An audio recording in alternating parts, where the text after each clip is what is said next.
How's it going, guys? Let's break down the All Blacks player ratings. Go from 1 to 23. Honestly, feeling this game, they were so good. They had their moments. The Springboks really challenged them, especially at the end of the game. But the All Blacks came through with a very good win, keeping that Eden Park record alive. 51 wins, and my word, it's going to get broken eventually. But right now, they deserved.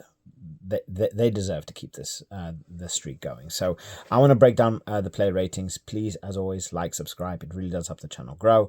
I want to hear what your player ratings are and where do you think I'm going wrong. So as always, let's get into it.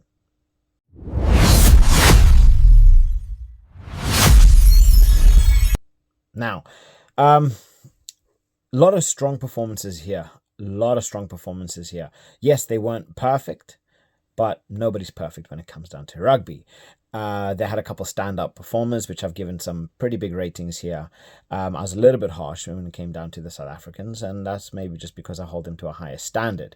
But check out my video from before and see what you think in relation to that. But let's get into the player ratings for the All Blacks. So Ethan de Groot, I'm giving him a 9. I thought he was absolutely brilliant. He was so powerful.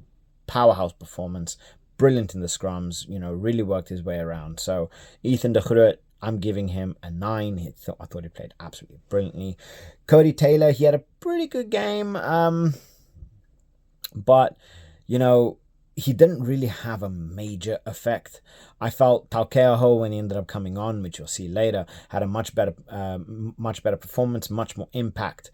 But I'm giving him a solid 6.5. 6.5. I thought he had a pretty good game. Nothing spectacular, nothing for me to rave on about, but pretty solid, general Cody Taylor performance. Fletcher Newell, I'm giving him a 6.5 as well. Played well, same thing, good scrummaging. Not much I can really say about it. I thought he played well. Didn't play horribly, played better than quite possibly some of the Springboks. But yeah, pretty average, normal performance from Fletcher Newell. In terms of my lock pairing, so I've got Scott Barrett. I've given him an 8. I thought he was really good. He was a constant nuisance to the Springboks. He made some big tackles, brilliant calls. The Springboks were constantly under pressure with him. So yeah, especially Grant Williams. Grant Williams did not like Scott Barrett one bit, like at all.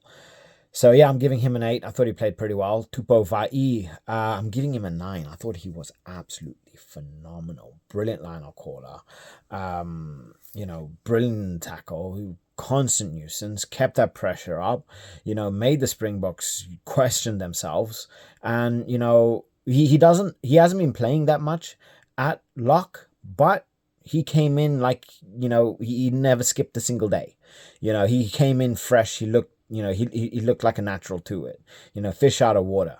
So I know he does play at lock at points, but he hasn't played lock especially for the Wallabies. For the All Blacks for a little while. So yeah, I don't know. He played absolutely brilliant. He was a constant nightmare. Next, moving on into my number 6. Guess what? Another 9. Simon Parker. I was not expecting. If anything, he was one of the players that I was kind of expecting to crumble under the pressure of Marco van Staden, Pieter Steph de Toit, and Sio Khaleesi. But his physicality was just crazy. It was off the charts. He was just big hits, and he was just causing havoc everywhere he went. Simon Parker was I'm going to have nightmares of this guy. I told you in the last game, the more I watch this guy, the more I'm just ridiculously impressed by him. Same thing with Fabian Holland. I am just so impressed every single time I watch them. It's just better and better and better. So yeah, Simon Parker, people better watch out for him, because this guy, he's coming in swinging and he is playing very well. So I don't know, I think he's only got one cap. I think this was his second cap. Ridiculous. Absolutely ridiculous. Artie Surveyor at 7, 9.5. 100th cap. Last minute turnover of 79th minute. Practically told the South Africans, sit down. understand your place as second in the world. I think maybe it might even now be third in the world after this loss, because we would have lost some more points. But Ardie Savea, one of the best back rowers in world rugby right now, quite possibly one of the best back rowers ever to play for, especially at potentially 8 or 7. The guy, in my opinion, I regard him very, very high. I really, really look up to Ardie Savea, and he's one of my true idols. He's one of those people that I just love, and he truly is an idol to me. So there might be a little bit of bias there, but honestly, in terms of back rows, he's one of the best back rowers I've ever seen play for the All Blacks. But that is just my opinion. But yeah, Savea was just on point today. Wallace Atiti, again, putting in solid performance, giving him an 8.5. Made a lot of heavy contact. He was a nightmare again. This is the one thing that really annoyed the Springboks, is this constant nuisance. They were there. They were in their face. They were there to meet them physically. And, he played so well under the pressure. He had quick feet under pressure as well. He really played well. So Wallace Atiti at 8 for me. Now, number 9, Christie. Honestly, 4th choice. Behind Roygaard, Hotham, and Cortez Ratima, but he actually looked pretty composed. He had good support. That back row really helped him out. Bowden Barrett worked well. Honestly, Christie, he looked composed. He was pretty good throughout. So I was expecting this to be a real weakness for him for them, but he actually played pretty well. Very impressed by that, and that might even say to Razor, hey, look at me. I can do the job. So I'm giving him a 7.5. I thought it was actually pretty good. Yeah, my number 10, Bowden Barrett, giving him an 8. Move the ball around. Classic Bowden Barrett performance. But what is a classic Bowden Barrett performance? It is better than the rest. I'm giving him an 8 because he's just... I swear, every time this guy plays, it's like he can't have a 5 or a 6. He's just like an 8, 9, or a 10. It's just the way Bowden Barrett plays. That's the standard that he puts on everybody. And yeah, absolutely brilliant. The crossfield kicks were just annoying. And yeah, just classic performance. Absolute nightmare. Reiko Ioane, I've given him a 7. You can give it a 7.5. He did struggle for the ball a little bit, but whenever he did have the ball, he was a nightmare. He made the most out of every single opportunity that he did have with the ball. I thought he played pretty well, although he did struggle to actually get on the ball. But yeah, 7.5 for me for him.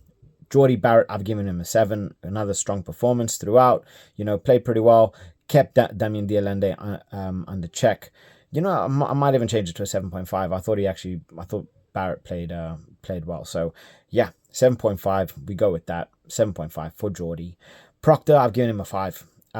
He had an alright game, nothing major to talk about. He didn't have much contribution to the game at all. And what he did, it was okay. It wasn't anything spectacular. Damien McKenzie, I'm giving him a 7. Obviously, he replaced Narawa shortly after he ended up scoring a try. But Damien McKenzie, again, good kicking. Kicking was on point. I felt very comfortable. Well, I felt very uncomfortable whenever he had the ball, because the guy's an absolute nightmare. And it shows. He can cover the 14, he can cover the 15, he can cover the 10, so he's the perfect player for Razor, because he can cover pretty much anywhere that you might want him to play, even if it means putting him in 13 or 12, maybe even 11. He can do it. He's a proper utility player. So, yeah, D-Mac, I'm giving him a 7. And then Will Jordan, I've given him a 7 as well. Played pretty well, bagged himself a try. Nuisance throughout, but, the Springboks, especially in the second half, they kind of neutralized a little bit. But otherwise, he had a good game. Now, in terms of the replacements, Taukei'aho, 9. I thought he played absolutely brilliant. They were so much more dangerous when Taukei'aho was on the field. So I'm giving him a 9. I thought he was absolutely brilliant. The rest is pretty much a solid 7 throughout, where we have Tamaiti Williams, Lomax, Holland, Karifi, and Carl Preston. I was actually really, really happy with Carl Preston. All of them got 7s. Carl Preston putting in a very good performance, coming in off of for his first minutes, coming in as a new cap. So brilliant. Absolutely brilliant. I thought Preston really made a little bit of a name for himself, showed what he's made of, and definitely only ways up. He's what, 24, 25 years old, so he's got more to prove, but he's got it. Quintupea, I've given him an 8. Obviously, he came on, made himself a nuisance, got himself a try as well. Very big, very physical. And yeah, I'm still annoyed by him because he's the one that ended up getting that last try, which, kind of took it away from the Springboks. So yeah, annoyed with him, but I'm still giving him an 8 because I thought he played well when he came on. And then obviously Narawa, I haven't given him anything because he has been subbed almost immediately. But if I was to give him something, I'd give him a 6 just because he ended up getting himself a try in the first 2 minutes. So yeah, that's my 23. Let me know what your thoughts are in relation to this. Where am I going wrong? Maybe I've given players too high or too low. Drop your thoughts in the comment section below, and I'll catch you guys later. Bye.